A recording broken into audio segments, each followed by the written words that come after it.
It's not worth it. So let's talk turkey, or rather, turkesterone. You like that? Well, if you didn't, YouTube is removing the dislike count, so you can't do anything about it anyway. Anyway, while you're down there, please like the video. It does help. In theory. So I got an email from our favorite doctorate-owning friend, Greg Doucette, basically selling turkesterone. And it starts out, my experience with turkesterone, and if you're selling the product, your own experience with it, I'm not sure if that's the best thing to use. Anyway, he goes on, I was skeptical that turkesterone would work for me since I'm already on HRT.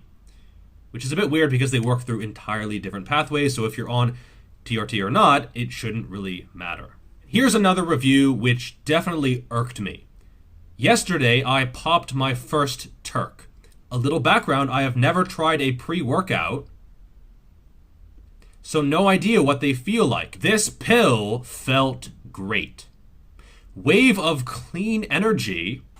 And unlike coal or oil, this resource is totally renewed each day.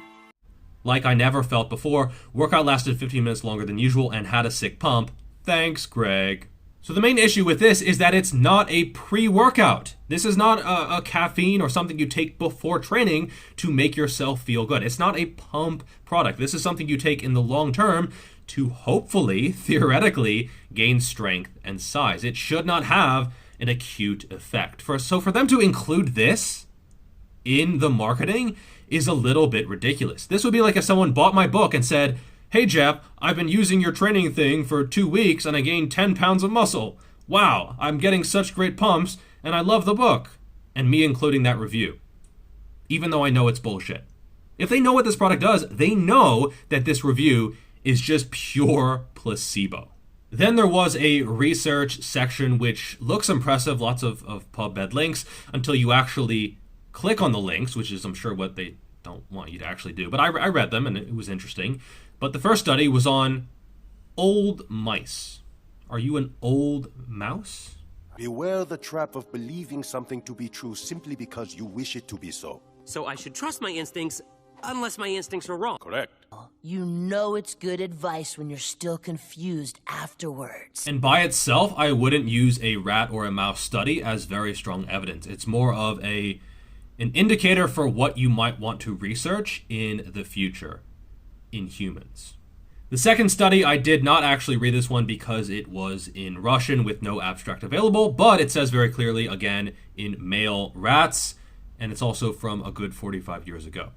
The third study looks actually pretty promising, but also in mice, plus there are a bunch of conflicts of interest. Whenever I read a study, the first thing I go to after the abstract is the conflicts of interest, because often that is the most important thing. And so when almost the entire team is working for the company that funded the study, that actually developed and manufactures the turkesterone extract, you kind of have to take these results and say, okay, well, maybe let's get some more sources first. Anyway, again, this is for managing sarcopenia in humans. So at least it's in humans, but this is for preventing muscle loss. So if you have cancer or you're an elderly person, this is a thing. But if you're a young person looking to gain muscle, this doesn't really support much of anything. And the fourth study, lo and behold, also on mice. Also from the marketing portion of this email, it says, if turkesterone has positive effects on lipid and carbohydrate metabolism, it could be a very viable supplement to help with weight maintenance and fat loss. I haven't seen anything that says that whatsoever. It all seems to be either strength focused or muscle growth focused. Nothing to do with fat loss, nothing to do with weight maintenance. Those claims have absolutely nothing to back them up, either in the research that he linked or anything else that I've seen on Derek's channel or anywhere else. Now, we also did a video on a 900-pound deadlifter who was apparently taking turkesterone, but let's be honest, he didn't deadlift 900 because of turkesterone. It's because of his genetics and probably some other stuff as well on the side. And anyone who's been watching his channel knows that every video is now simply an advertisement with other advertisements squeezed in between to optimize revenue. Now, to his credit, Greg did theorize that he was taking something other than just turkesterone, but in my opinion, not nearly enough. Okay, turkesterone is a tiny, tiny piece of the puzzle here, if it's even in the puzzle at all. Derek from More Plates, More Dates also reviewed a guy who put on 60 pounds of weight in 6 months as he was going through puberty and taking turkesterone. I would wager that it was mostly the puberty and the training and the diet rather than the supplementation, but who knows the ratio. And I've noticed an almost worrying amount of interest in this compound from teenagers. They see these videos of this guy putting on a lot of muscle, a lot of strength in a short amount of time while taking the supplement, but they don't realize it's not the supplement. That is a tiny little sliver, a little fraction of the results. That's almost all genetics and hard work. If you see someone in that 0.001% of the population and they're a super responder to training and they do everything right, they can get phenomenal results. But it likely has almost nothing to do with the supplement. And you have to realize there is this life cycle to any supplement. Heck, any product in general. It starts low, and then you get this hype train going, and it peaks really fast, and then it slowly dies off. And this is especially true of supplements. There are supplements that seem absolutely amazing at first, based on one study or based on, one person pushing it really hard, usually on social media, and then, a few years later, no one takes it.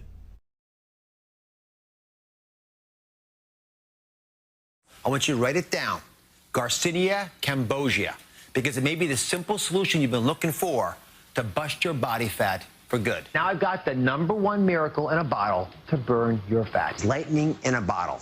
It's a miracle flour to fight fat. A few minutes later. Do you believe that there's a miracle pill out there? There's not a pill that's going to help you long-term lose weight and live the best life without diet and exercise. Do you believe there's a magic weight loss cure out there? The word, if you're selling something because it's magical, no. Because it was found out later that it does absolutely nothing. I don't think that's the case with this one, but you have to realize where it is in this cycle. And I can tell you for sure, right now, it is near the peak. If you're talking about miracle pills and lots of videos and lots of people talking about it, it's overhyped.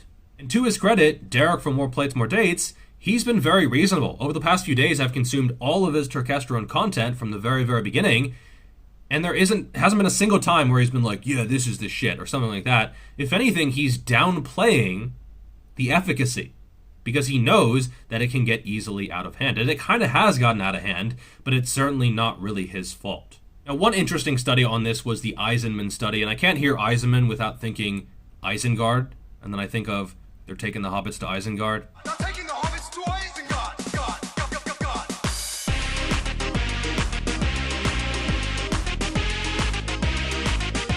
Anyway, but this was a very interesting study because it was actually in humans. No way. Yes way. Which is nice. And they had 4 groups, a placebo, a low dose, a high dose of ecdysterone, and then a control as well. You look at back squat strength, you have the placebo on the left, and then the low dose and high dose in the middle and the right respectively. Nothing significant there. Obviously the ecdysterone was higher, and the higher dose was the highest, but not significant. When it comes to the bench press, they were significant. The placebo did not gain all that much. When it comes to body weight, you have the placebo group gained a little over 1 kilo on average, then the low dose and the high dose gaining a little bit more, quite a bit more, but not significantly, and then the control, which expectedly didn't gain very much at all. Now, where it gets interesting is the placebo group lost muscle mass.